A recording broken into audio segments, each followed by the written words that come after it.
Act of Defiance was number 24 in the Jack Ryan senior series. And like you said, Jack Ryan Jr. was spun off, I think, 12 books ago or something like that, 8 books ago, somewhere in there, to have his own series. So when we got the call from Tom Colgan, who you could consider the steward of the Clancy universe, Tom Colgan works at Penguin Random House, and he was Tom Clancy's original editor. So in selecting Mark Greaney to sort of take the baton from Clancy and continue the series, Tom is that continuity from beginning to end. So not only is he, cheerleader for us, and fan, he's also sort of the guardrails that we rely on, throughout the series, and when we came up with the idea. So just to be clear, the estate is sort of takes a pretty cool like hands-off approach, and it's up to the authors and Tom Colgan really to decide where to go. So the idea of bringing Katie to the forefront was our baby. That was something that we generated, Katie and Kyle, because what we were thinking about is that you have the Ryan family, almost like a Blue Bloods sort of, analogy. The Ryan family has really established itself into service and government.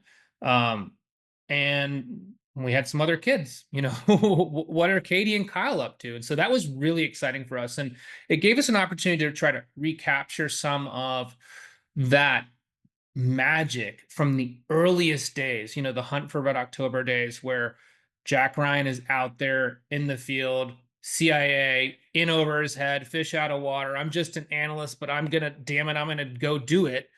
And we had that opportunity with Katie, and so that was really exciting for us because at this stage in the series, book 24, Jack Ryan is the president. He's not leaving the Oval Office to, fast rope out of a Black Hawk, he's got his role to play. So how do we recapture that?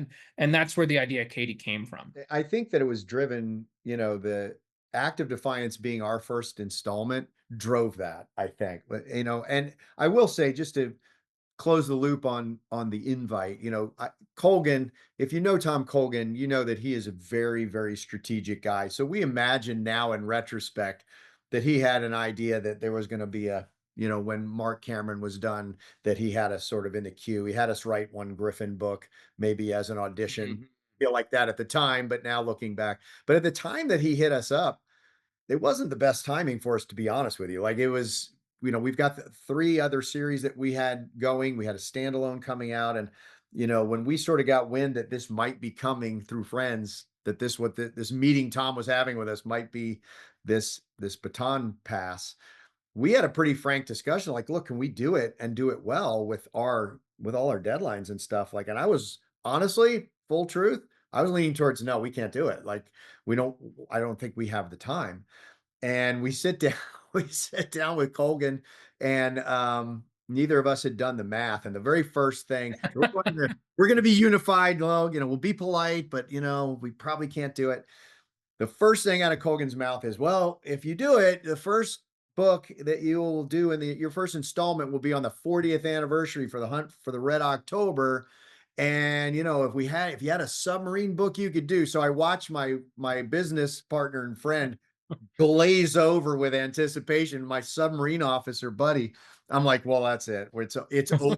It's like asking your wife if you should get a puppy in front of the kids, right? Like so so I guess that we kind of knew we were going to do it. But because it was Act of Defiance, to sort of play off what Brian was saying, that's what was probably the inspiration for the Katie character, because to really honor Hunt, which is what we wanted to do. In Act of Defiance, we wanted to find that blend of nostalgia and calling out all those cool elements, but make it fresh and new.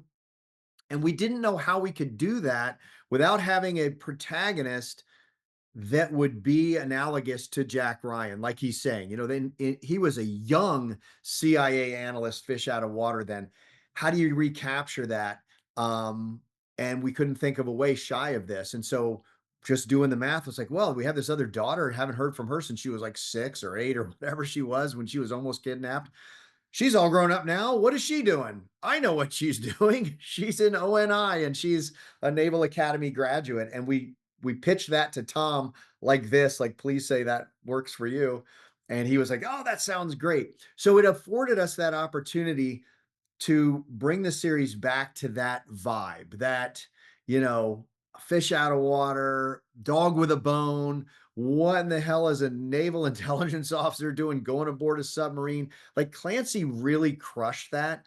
And we wanted to try to honor that. And it was so well received. We're able to continue it into Defense Protocol. And now the third book that we just turned in, Executive Power.